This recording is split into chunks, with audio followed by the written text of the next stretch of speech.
Oke, Bang Gary dan Mbak Disna, mungkin untuk kelanjutan laporannya Tenovi soal mendatangkan saksi ahli ya, seperti apa mungkin pertimbangannya?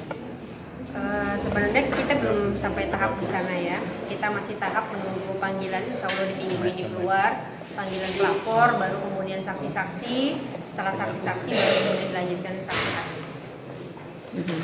Kalau dari Tenovi sendiri gimana menghadapi semua laporan dari Tenovi dan laporan dari Alvin Lim juga terhadap Novi? Sebenarnya kami ya, Tenovi khususnya sangat menyayangkan laporan dari saudara Agus ya, karena memang ini kan sudah di titik akhir nih dari Kemensos, kemudian menunggu hasil dari Kemensos ya, gitu. Tapi pada prinsipnya Tenovi, jika Agus melaporkan bukan hanya 1, 2, 3 bahkan 100 pun Tenovi tidak akan melaporkan balik. Melaporkan balik Agus ya? Ya tidak akan. Iya. Tenovi tidak akan melaporkan balik Agus karena memang itu wujud dari sosialnya Tenovi ya. Karena Alvin Lim sempat bilang katanya Tenovi diminta untuk belajar bahasa Indonesia karena yang disebut Alvin Lim itu pertanyaan bukan pernyataan. Gimana Bang Gary dan Bu Krisna sebagai kuasa hukum Tenovi itu analisisnya gimana untuk statement itu? Sebenarnya begini, kalau kemudian beliau bilang pernyataan, maka harus dilihat dari konteksnya ya. Nanti kemudian karena sudah dilaporkan, maka biarkan kemudian penyidik yang bekerja.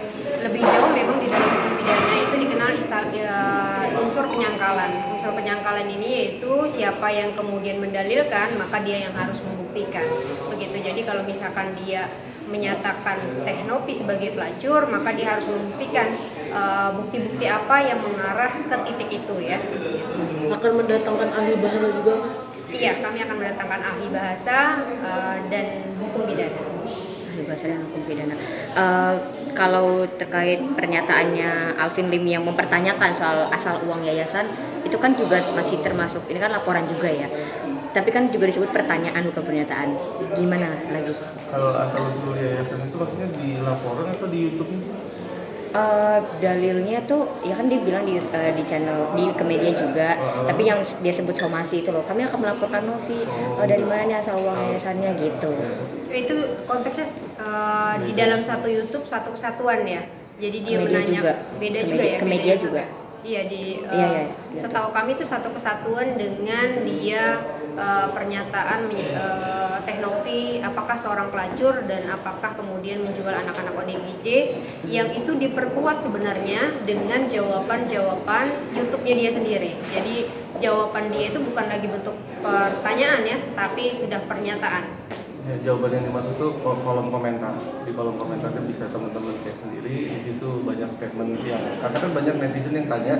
Di situ dijelaskan dengan detail.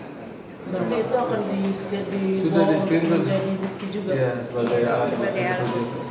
Ada salah satu video yang viral juga nih Bang Ger dan Mbak Dina, timnya Alvin Lim itu sempat nyebut, ini sebenarnya mungkin bercandanya, yang nyebut bukan Alvin Lim tapi timnya, kita nggak mungkin melaporkan orang miskin kita tolong, tapi orang kaya pasti kita laporkan gitu. Nah itu gimana, apakah bisa menjadi salah satu bukti? Itu salah satu doa mungkin ya, kita aminin aja, amin.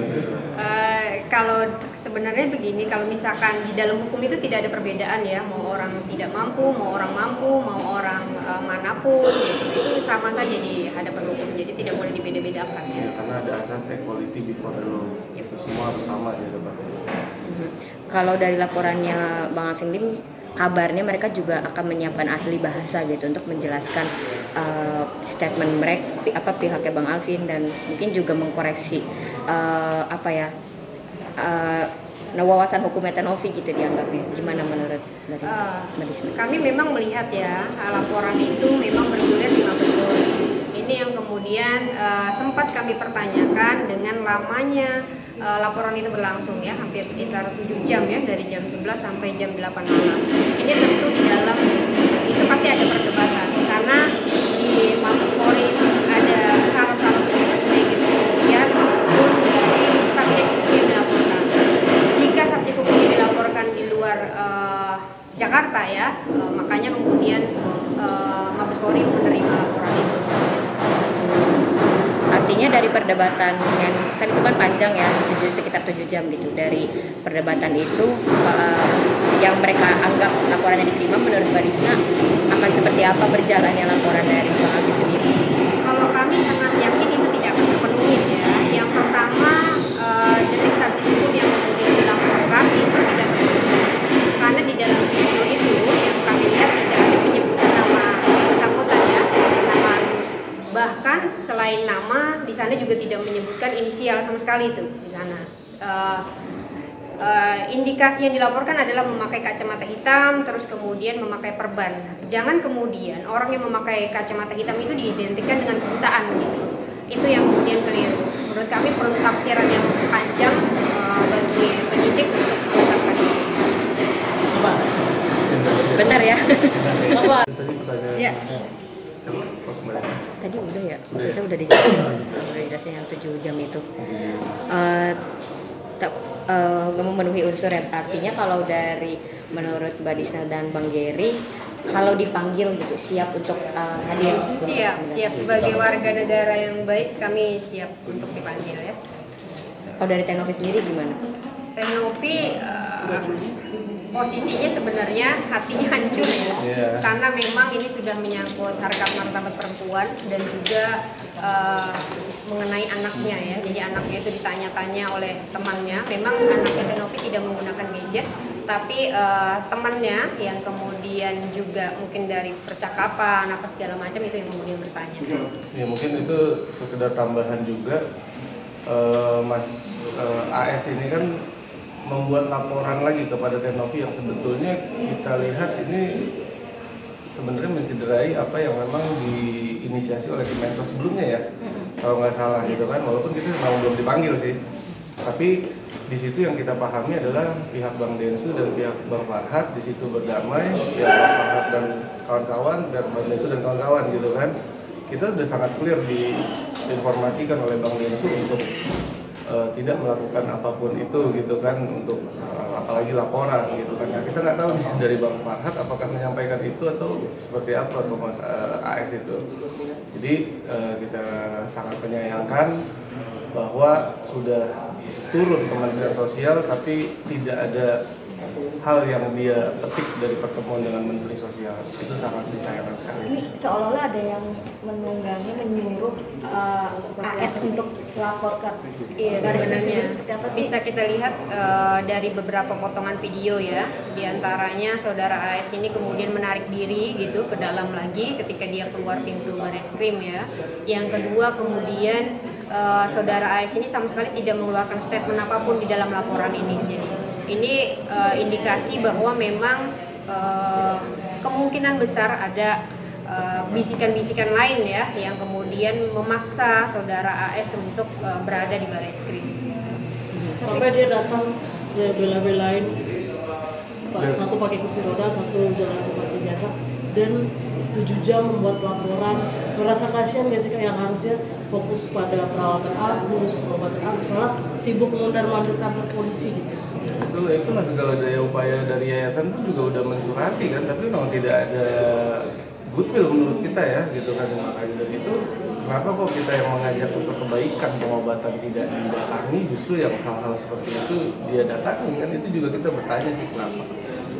Tapi ketika ada statement salah satu dari pihak Alvin itu sendiri berujar jika pihak Kemensos tidak punya taring, artinya setelah ada pertemuan. Konotasi taring ini apa kan gitu ya, kalau pemerintahan ya namanya aja pemerintah punya kemampuan untuk merintah dong gitu ya.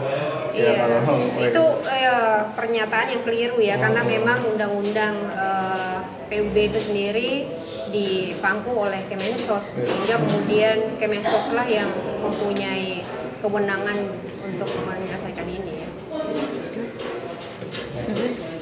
Oh ya, Bang Geri dan Mbak Dina, ini kan semalam Bang Farhad sempat bilang agak menyayangkan dengan tindakannya Tenovi melaporkan. Maksudnya yaudah mungkin Tenovi yang minta maaf aja atau mungkin terima aja lah gitu langkahnya Alvin Lim gitulah melaporkan Tenovi.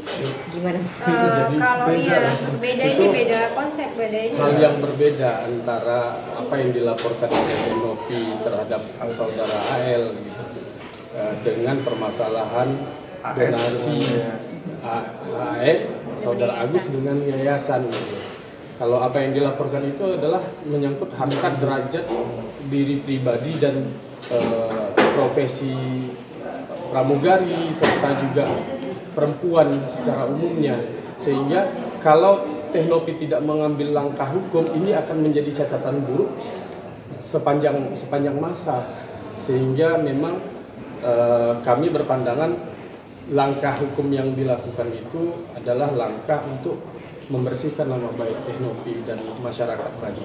Agak blunder nggak sih pernyataan dari AL sendiri terkait tidak tertuju kepada Teknopi sendiri? Blunder itu maksudnya gimana ya?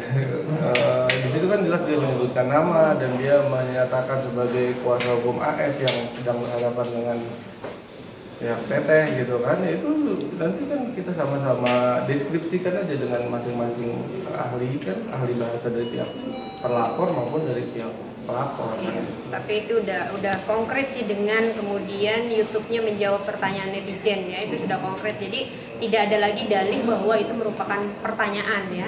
Ini merupakan satu konteks yang disebar untuk membuat opini publik sehingga terbentuk, tergiring, kemudian dengan jawaban-jawaban itulah ditutup menyatakan bahwa memang Nopi seorang PSK dan menjual anak-anak ODGJ.